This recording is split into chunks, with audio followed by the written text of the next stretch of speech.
homework last night, doing the two triangle situation, then hopefully that was helpful to you. I definitely want you to be able to do that. I don't have much to say about the law of cosines,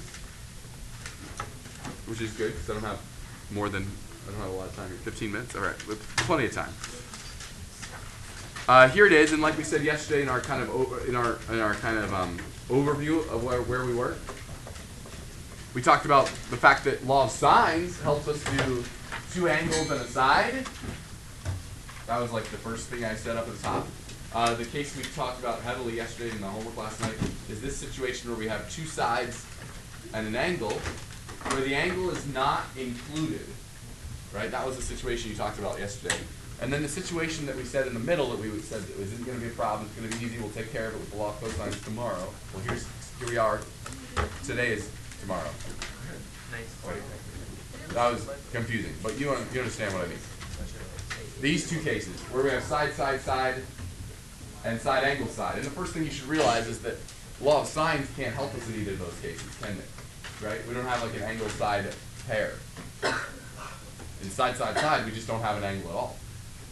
And in SAS, we have an angle, but we don't know the opposite side. So we can see why we might need some other technology to help us here. Well, the law of cosines comes to the rescue. I do challenge you, as always, to try to prove it. I think it's all within your grasp. Anyone prove the law of sines yet? It's not bad, right? That it's going to do it. So 10 minutes is all it takes in history class or something. At the dinner table, thank you, Katie. That's what I like to hear. Okay. Yeah, perfect. Do this. You can do this one tonight too. On that Monday, we should prove that keep it formula. Yeah, I think I put up a resource that I made that helps you walk through the proof of it. Yeah. I'll let that be optional. I don't think you can do it in 20 minutes. I'll have to. Listen, so I would challenge you to prove this sometime if you like. The other thing I might want to make sure you have seen is this observation here. If angle A happens to be in this formula, if angle A happens to be 90 degrees, can you tell me what happens? You just did a speed trick quiz a second ago, so you should be fresh on these. What's the cosine of 90 degrees? Good. So what does this look like? This formula, what does it look like? If A happens to be a 90-degree angle, then of course we're talking about what kind of triangle? And so in some ways, if you've noticed yet, that this is in some ways like a more general, this is like the generalized Pythagorean theorem, if you want to think about it that way, right? And in fact, this is like the Pythagorean theorem that works for right triangles, but also any triangle. So it actually, maybe even that observation suggests a way in on proving it too, I don't know.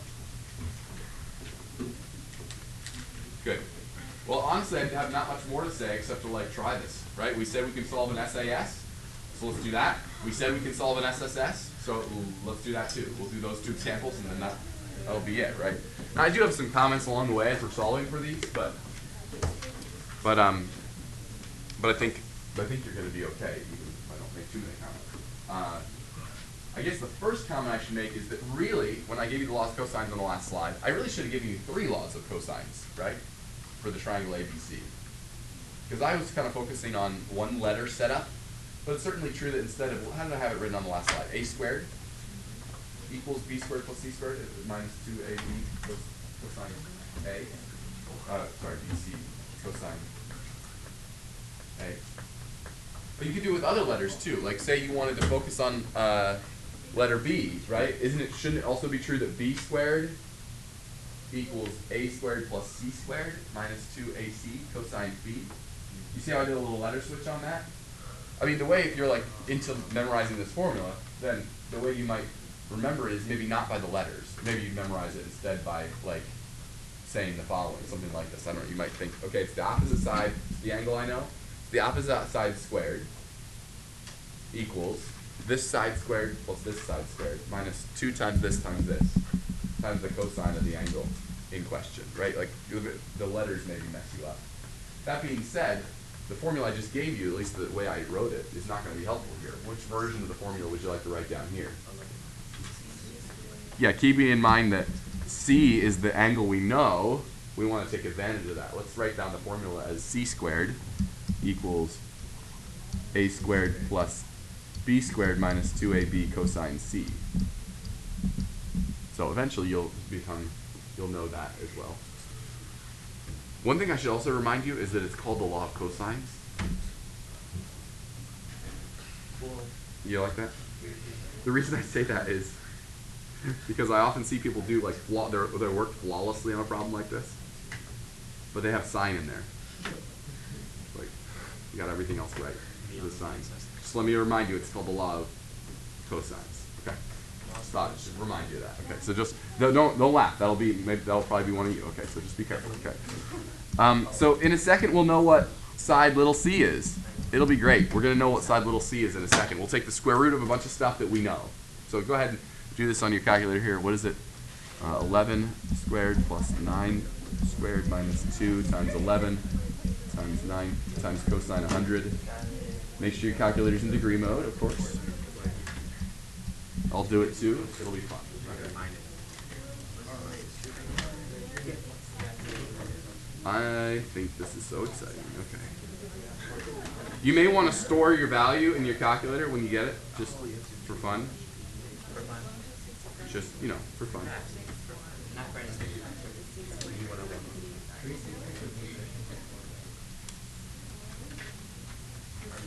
Did you get 15.4? Sure. Someone please help me.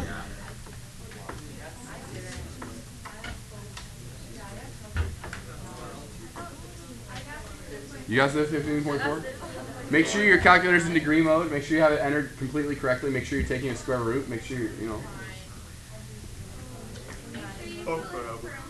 Maybe, make sure you put parentheses around something if it needs to be put. I don't know. Do we need parentheses somewhere? All right, around the whole square root inside or something. Yeah. Store that value. Don't be using 15.4 in future calculations here, please. Okay, as always. Same word of warning I always give you.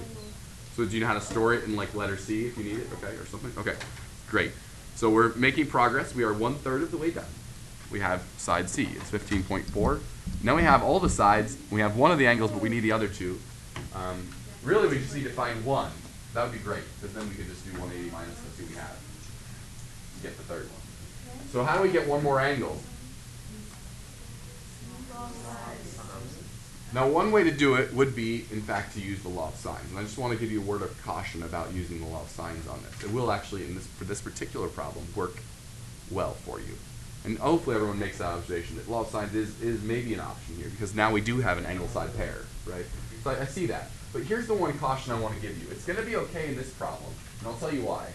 Because I happen to know that angle A and B are acute. So the observation I need you to make. Do you see why angle A and angle B are acute? So I think you're safe to do it.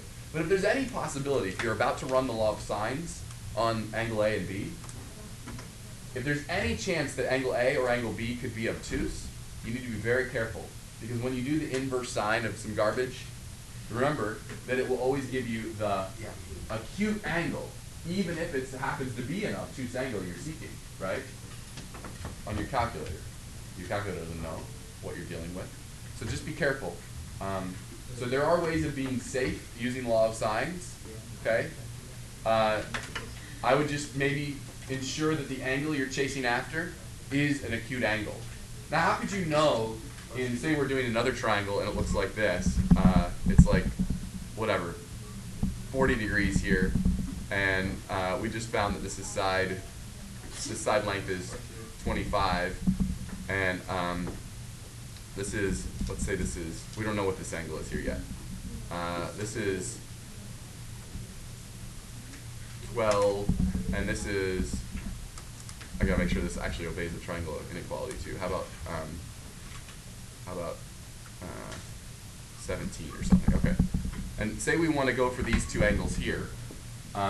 Notice that you don't know whether those are obtuse or not. I've drawn this triangle in a way that's arbitrary. It's not to scale at all. So you don't know necessarily they're obtuse. Which one do you definitely know is acute? They could all be acute, but which one do you definitely know is acute besides the one I've already given you? Can you figure it out? I guess this is bad. Sorry. I should have done like 17 and 25. Yeah. Or something. Then it makes it more of a question mark in our mind. Okay. So which one should we go for? Yeah, the one opposite 12, because we know that if there's an obtuse angle, there isn't necessarily. It would be this one. Now, all that being said, there is a way of avoiding it. If you didn't understand anything we just said, it's also fine, because you can just not use the law of sines. In fact, just to prove my point, you can use the law of sines if you understand what we were just talking about. You can use the law of sines, but I'm going to show you that you can actually use the law of cosines too. Right? We know all the sides now, don't we? You want to go for angle B? Let's go for angle B. B squared is equal to A squared plus B squared, C squared, minus 2AC cosine angle B. Do you see why I might be able to use this to find angle B as well? Because in a second I'll be able to solve for, I know everything in that equation, don't I? Except for big B. Big B is equal to cosine inverse of some stuff.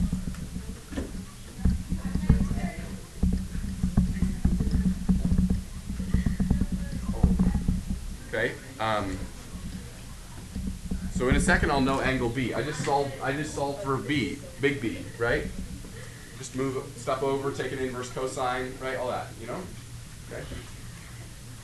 When you do that, you get cosine inverse of C. Do you have C stored in your calculator? Hopefully you do. A squared, 9 squared minus 11 squared. C squared all over negative 2 times A, 11 times C. 35.2 is what I'm getting. Anyone do the law of sines and get the same answer? Yeah, that's right. Good. Yeah. Now, this might seem cumbersome for this particular problem, but I'll tell you why I did that in a second too. So we got side little c, we got angle big B, and then angle A is 180 minus 100 minus this, which I get to be 44.8 approximately. Yeah. So again, if you use the law of sines carefully there, you would of course get the same thing on this particular problem, but just be cautious about the argument I just gave. The other reason I want to show you this technique right here is because if you're doing SSS, then it's required, isn't it? Like you don't have an angle side pair. Which angle would you like to start with? Doesn't matter. What's your favorite letter? A? Okay, let's go for A. So let's write down A squared equals B squared plus C squared minus 2BC cosine capital A. And notice in this equation again that we know everything, don't we? All the little sides. The only thing we don't know is big A. So in a second we'll have A. Big A is cosine inverse of some stuff. What is it? A squared minus B squared minus C squared over negative 2BC, if you solve that. So, right, and like I said, I think you'll be all right here. So find capital A, angle A, and then maybe repeat the process again and find angle B, or whichever angle you like.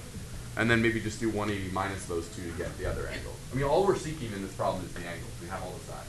So, does that provide a way in? You finish it.